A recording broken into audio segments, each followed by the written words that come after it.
Thank you for inviting me, and also thank you for even organizing this conference in these very hard times that you suffer now. And I admire you for doing this, and it's easy for me to sit here conveniently. I'm based in Warsaw and just give you a presentation, but just, I am with you. And as Svetlana said, I am actually your point of contact at ICANN. So if you need anything, please let me know. And if I cannot help you, I will know who can help you. So yeah, I just wanted to let you know that we are following what's happening in Ukraine, and I really do admire you. So from that, go into some very simple topic like an ICANN update. This is what I will speak about today. I will run it through quickly now. First of all, as of tomorrow, we will have a new CEO.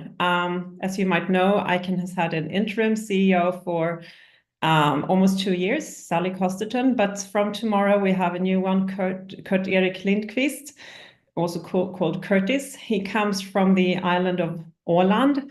Åland is an island between Sweden and Finland. And so he's from a Swedish minority that lives on Finnish ground. So he's a Finnish citizen, but actually Swedish by nature. So he's starting tomorrow. And he will be based both in Geneva and the Los Angeles office. So I think he will be spending a lot of time on a plane. But so we have a new era starting tomorrow, basically. Another big thing that is happening now for ICANN is that we are going to open up the endings for a new round of new GTLD, and it's planned to open in April 2026. So a big part of ICANN is very busy with that. I am luckily not directly involved in that program. If you are interested, like all the details, you go to that website, you will find all the details there. I will just run through the most important parts. These are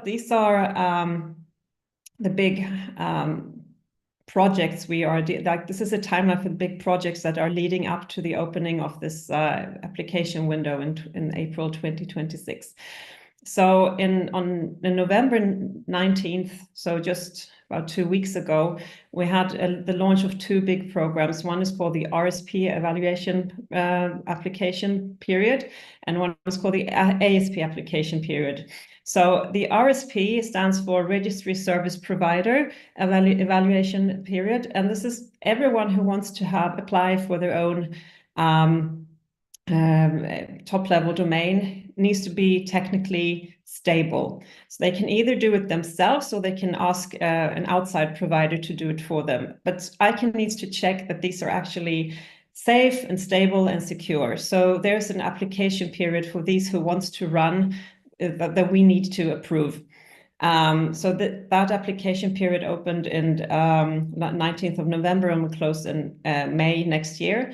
But it will be open again during the application period in April.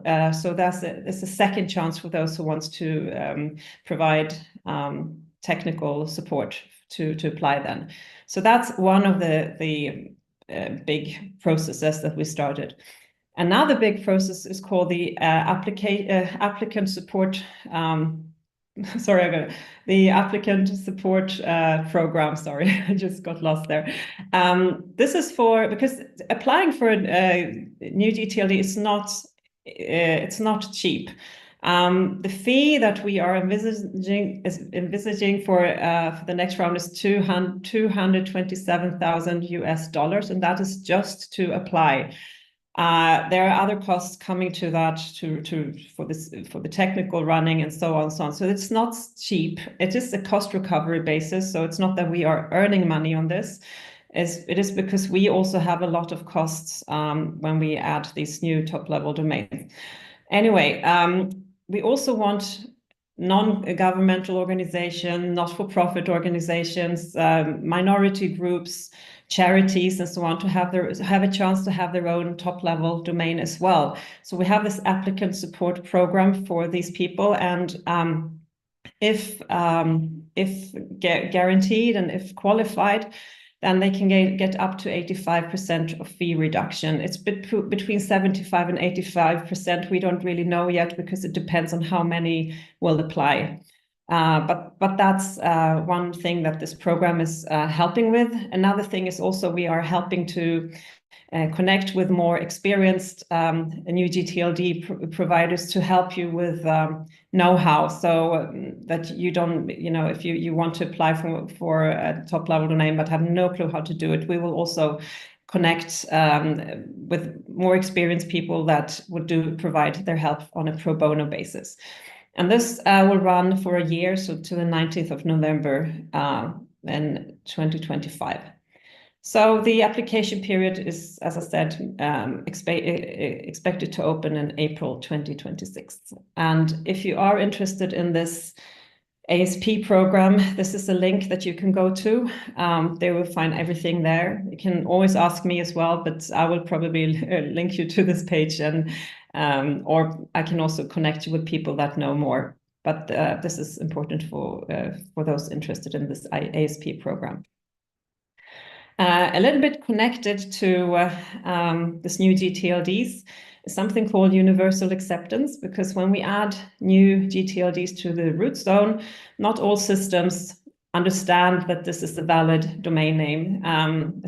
There are problems, especially if there are foreign scripts, for instance, in internationalized domain names, domain names that have more than 3 letters and so on. So that's something called this universal acceptance program that we have. We're trying to reach out to people and make them aware, and to update their systems so that they can be treated equally as all old top-level domain names. So this is ongoing work. And I'm mentioning this because we actually offer free specialized training programs.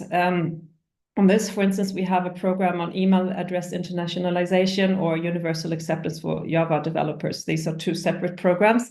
And we do them both face-to-face and online. So if you would be interested or think that someone would be interested in getting one of these trainings, please let me know. They are actually quite appreciated. I've done them a few times. It's not me doing them, but I'm organizing them, and someone who actually knows the stuff is doing the training. It's about a full-day training, and I know that people have been very happy with it. So please let me know if you should be interested, and I will make sure that happens.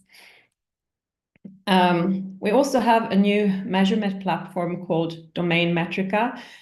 You might have heard we had another measuring tool called the Domain Abuse Activity Reporting before, DAR.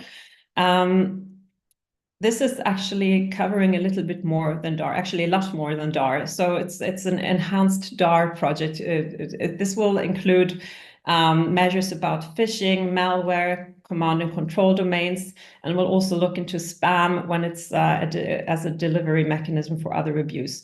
So this is a much more refined tool, and we launched it in October, so it's already there, but for now it's just open for those who actually have an account, and only those can access this, but it's meant to be available for everyone. Of course, those who participate will get more detailed breakdown data, but this is something that we hope will be very useful for combating domain abuse later on.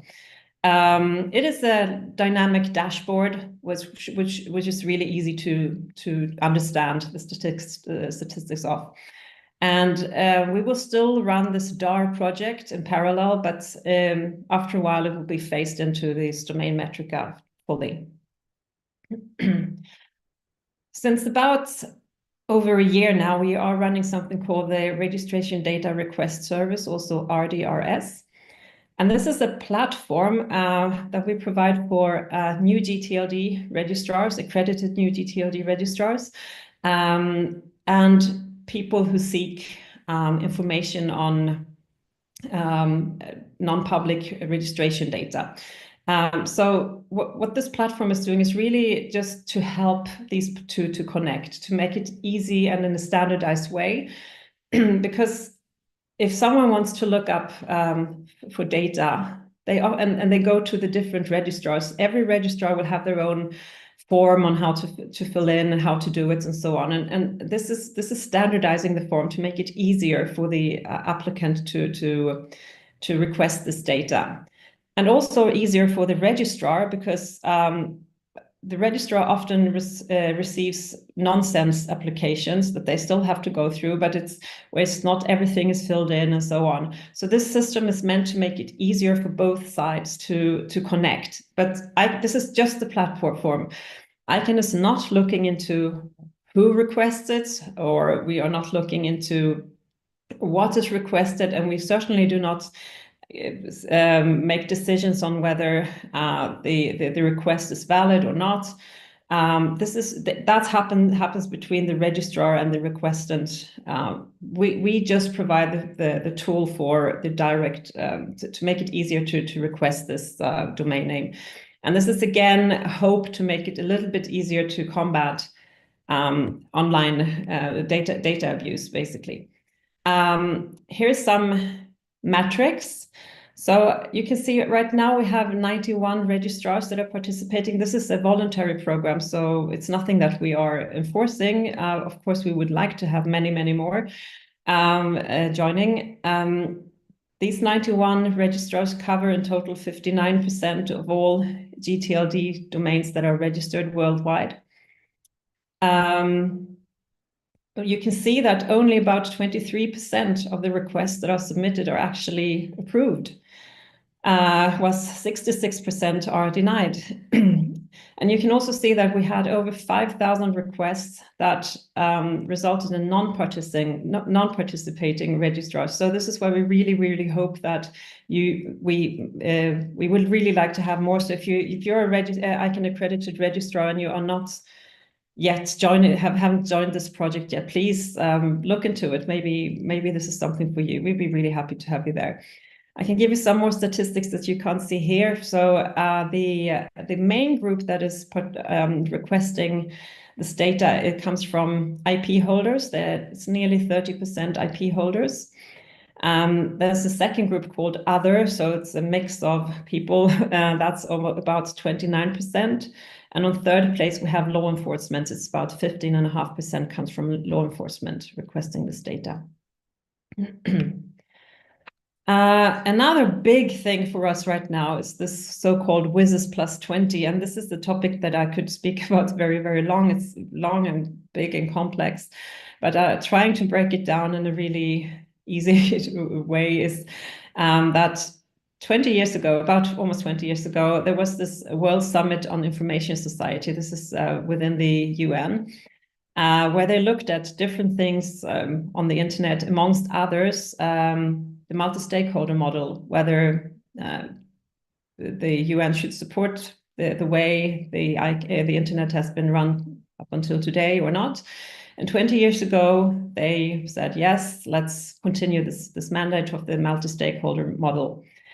In 2025, there will be a General Assembly somewhere in the autumn in 2025, reviewing this decision from 20 years ago. So this is why it's called WSIS plus 20. And this is, of course, a really, really important topic for us because, as you know, we are run on a multi-stakeholder basis, and we are convinced this is the best way to do it. So if you should be involved in this process in some way, we would be really, really happy if you could help supporting us and make your voice heard in supporting the multi-stakeholder model. There are several pre-meetings that are very important. For instance, there's an IGF happening in Norway in end of June. And there's another pre-WSIS meeting going to happen in July in Geneva. But there are many smaller meetings around this. So if you are a supporter of the multi-stakeholder model, we would be really grateful if we could hear you. That was more the big issues for ICANN, but more day-to-day issues that might be of interest for you is that this GSE Europe team, we are running something called Webinars for Europe. And this is where we're trying to just inform people about what's going on, either in ICANN. If ICANN has a big project, we can speak about that. Like 3 weeks ago, we had a conference where we had a webinar on the new GTLD program, for instance. And next week, we are going to invite someone who's from outside ICANN, Peter Lowe. He's running a block list, quite a famous block list. And he's going to talk about blocking ads and trackers at the domain level. So this is what we're trying to do with these webinars. We are trying to have more general topics of interest, general ICANN topics, or just broader topics of interest. But we also have a technical streak, and that's actually we have a conference upcoming in the next hour about automated DNSSEC. If you're interested, you can still register. So we have like two streams. We have a more general stream and we have the more technical stream. So today the more technical stream is this is really aimed at technical people. So we're going to look into automated DNSSEC. If you can't make it because you're going to be at this conference instead, then we are recording everything and the presentations are online, and you can find everything online. I've given you the address there. But you are very welcome to join these webinars. I hope they will be interesting for you. And the way to be kept updated on webinars and what's happening at ICANN is the best way would be to subscribe to an email list that I'm running, CEB, Central Europe and Baltics. Email me if you want to be on this list. I'm trying to filter ICANN information. There's a lot of ICANN information, and not everything I think is interesting for everyone. So I'm trying to filter all this information that's out there and send it to this list. I'm also informing when we have a webinar upcoming, I'm informing everyone on this list. So I would be really happy if you'd be interested in subscribing. You can always unsubscribe if you're not happy with this. So it's just a suggestion. So please email me if you're interested. We also have a regional newsletter. You can subscribe to that one too. And this is all how you can engage with ICANN on social media. And again, my email address, please do email me if you are interested or if you have any concern for Ukraine or you want ICANN to help in any way, then please let me know, because I am your first point of contact. And that's all for me. Thank you. Thank you. Thank you very much, Gabriella. Do you have any questions from the audience? If yes, raise your hand and ask. So I don't see question, but I have a question about this domain metrics project. Does it available for anybody or only for registrars, for registry? Right now, it's only available for those who are participating and have an account. But there will be a version available for the broader public. I'm not sure when, but that's the plan. So it's not. But the ones that are participating will have access to like the full data, of course. Whilst there will be some kind of limited data, but still interesting data, hopefully available for everyone. So I'm not sure when, but I think within the next few months. Thank you very much. Good to know that ICANN provide this metrics and collect information and analyze the data. My question about RDRS program, as I know, I don't know actually, who from Ukrainian registrars participating is in this program, but my question, can Ukrainian law enforcement or lawyers or people who are interested in information request the information using this system, RDRS? Yes, absolutely. Everyone can use it. It's not guaranteed that they will be granted access, but everyone is, as I showed, there were actually requests coming in, over 5,000 requests that were not granted. So it doesn't mean that because you submit your request that it will be granted, but anyone can submit it, and it's up to the registrar to see, okay, is this a person that is eligible? Because, for instance, in one country, it can be eligible for a journalist to obtain data, but in another country, it's maybe not. So it is really up to the registrar itself to decide. But yes, absolutely. And if you could help us spread the word that this service is here to your law enforcement and IP lawyers and whoever might be interested, then please do so. Thank you very much. Чи є ще запитання до Габріели? Не бачу.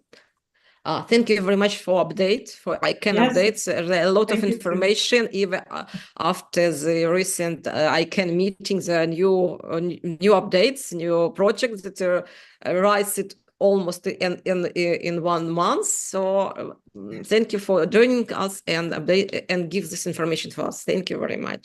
Thank you so much, and thanks for having me. Yes. Bye-bye.